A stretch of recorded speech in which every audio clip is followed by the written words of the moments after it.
Lettre encyclique Laudato Si du Saint-Père François sur la sauvegarde de la maison commune. Lecture des numéros 93 à 95. 6. La destination commune des biens. Aujourd'hui, croyants et non-croyants, nous sommes d'accord sur le fait que la terre est essentiellement un héritage commun, dont les fruits doivent bénéficier de tous, à tous. Pour les croyants, cela devient une question de fidélité au Créateur, puisque Dieu a créé le monde pour tous. Par conséquent, toute approche écologique doit incorporer une perspective sociale qui prenne en compte les droits fondamentaux des plus défavorisés.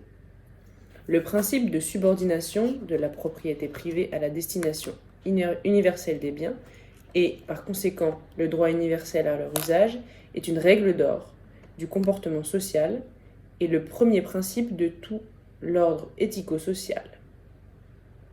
La tradition chrétienne n'a jamais reconnu comme absolu ou intouchable le droit à la propriété privée. Et elle a souligné la fonction sociale de toute forme de propriété privée. Saint Jean-Paul II a rappelé avec beaucoup de force cette doctrine en affirmant que Dieu a donné la terre à tout le genre humain pour qu'elle fasse vivre tous ses membres sans exclure ni privilégier personne. Ce sont des paroles denses et fortes. Il a souligné qu'un type de développement qui ne respecterait pas et n'encouragerait pas les droits humains, personnels et sociaux, économiques et politiques, y compris les droits des nations et des peuples, ne serait pas non plus digne de l'homme. Avec une clarté, il a expliqué que l'Église défend, certes, le droit à la propriété privée, mais elle enseigne avec non moins de clarté que sur toute propriété pèse toujours une hypothèque sociale pour que les biens servent à la destination générale que Dieu leur a donnée. Par conséquent, il a rappelé qu'il n'est pas permis, parce que cela n'est pas conforme au dessein de Dieu, de gérer ce don d'une manière telle que tous ces bienfaits profitent seulement à quelques-uns. Cela remet sérieusement en cause les habitudes injustes d'une partie de l'humanité. Le riche et le pauvre ont une égale dignité parce que le Seigneur les a faits tous les deux. Livre des Proverbes, chapitre 22. Petits et grands, c'est lui qui les a faits. Livre de la Sagesse, chapitre 6. Et il fait lever son soleil sur les méchants et sur les bons. Matthieu 5, 45. Cela a des conséquences pratiques, comme celles qu'ont énoncées les évêques du Paraguay. Tout paysan a le droit naturel de posséder un lot de terre raisonnable, où il puisse établir sa demeure, travailler pour la subsistance de sa famille et avoir la sécurité de l'existence. Ce droit doit être garanti pour que son exercice ne soit pas illusoire, mais réel. Cela signifie que, en plus du titre de propriété, le paysan doit compter sur les moyens d'éducation technique, sur des crédits, des assurances et la commercialisation. L'environnement est un bien collectif, patrimoine de toute l'humanité, sous la responsabilité de tous. Celui qui s'approprie quelque chose, c'est seulement pour l'administrer pour le bien de tous. Si nous ne le faisons pas, nous chargeons notre conscience du poids de nier l'existence des autres.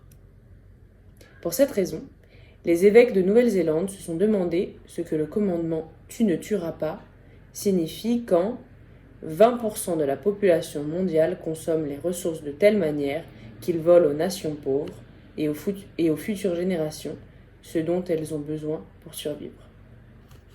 Lettre encyclique Laudato Si du Saint-Père François sur la sauvegarde de la maison commune. Lecture des numéros 96 à 100.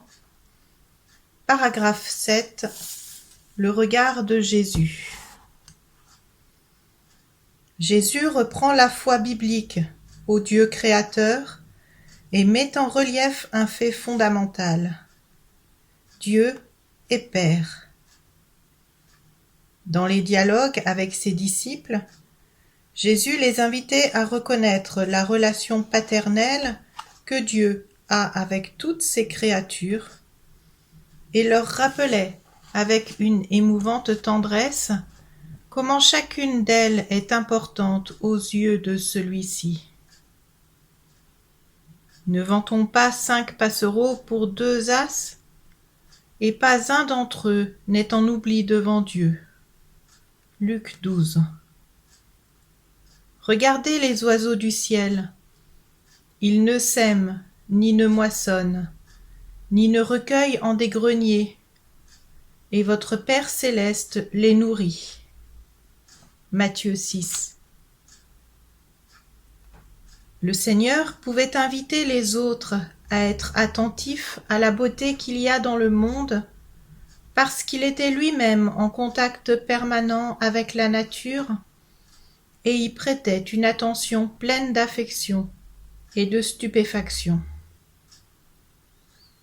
Quand il parcourait chaque coin de sa terre, il s'arrêtait pour contempler la beauté semée par son Père, et il invitait ses disciples à reconnaître dans les choses un message divin.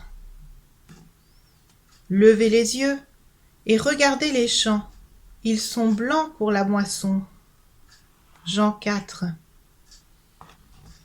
Le royaume des cieux est semblable à un grain de sénévé qu'un homme a pris et semé dans son champ.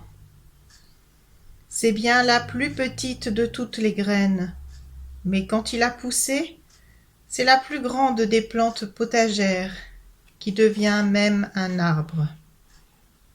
Matthieu 13. Jésus vivait en pleine harmonie avec la création et les autres s'en émerveillaient. Quel est donc celui-ci pour que même la mer et les vents lui obéissent? Matthieu 8. Il n'apparaissait pas comme un ascète, séparé du monde, ou un ennemi des choses agréables de la vie. Il disait, en se référant à lui-même, « Vient le Fils de l'homme, mangeant et buvant, et l'on dit, voilà un glouton et un ivrogne. » Matthieu 11. Il était loin des philosophies qui dépréciaient le corps, la matière et les choses de ce monde. Cependant, ces dualismes malsains en sont arrivés à avoir une influence importante chez certains penseurs chrétiens au long de l'histoire et ont défiguré l'Évangile. Jésus travaillait de ses mains, au contact direct quotidien avec la matière créée par Dieu, pour lui donner forme avec son habileté d'artisan. Il est frappant que la plus grande partie de sa vie ait été consacrée à cette tâche, dans une existence simple, qui ne suscitait aucune admiration. N'est-il pas le charpentier, le fils de Marie? Marc 6. Il a sanctifié de cette manière le travail et lui a conféré une valeur particulière pour notre maturation. Saint Jean-Paul II enseignait qu'en supportant la peine du travail en union avec le Christ crucifié pour nous, l'homme collabore en quelque manière avec le Fils de Dieu à la rédemption. Pour la compréhension chrétienne de la réalité, le destin de toute la création passe par le mystère du Christ, qui est présent depuis l'origine de toutes choses. Tout est créé par lui et pour lui. Le prologue de l'Évangile de Jean montre l'activité créatrice du Christ comme parole divine, logos. Mais ce prologue surprend en affirmant que cette parole s'est faite chair. Une personne de la Trinité s'est insérée dans le cosmos créé en y liant son sort jusqu'à la croix.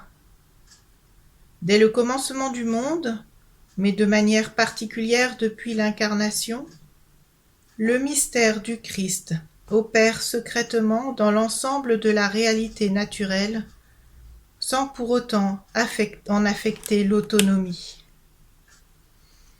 Le Nouveau Testament ne nous parle pas seulement de Jésus terrestre et de sa relation si concrète et aimable avec le monde.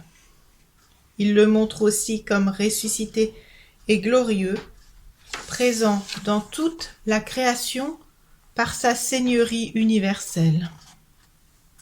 Dieu s'est plu à faire habiter en lui toute plénitude et par lui à réconcilier tous les êtres pour lui, aussi bien sur la terre que dans les cieux, en faisant la paix par le sang de sa croix. Cela nous projette à la fin des temps, quand le Fils remettra toutes choses au Père et que Dieu sera tout en tous. De cette manière, les créatures de ce monde ne se présentent plus à nous comme une réalité purement naturelle, parce que le ressuscité les enveloppe mystérieusement et les oriente vers un destin de plénitude. Même les fleurs des champs et les oiseaux qu'émerveillés il a contemplés de ses yeux humains sont maintenant remplis de sa présence lumineuse.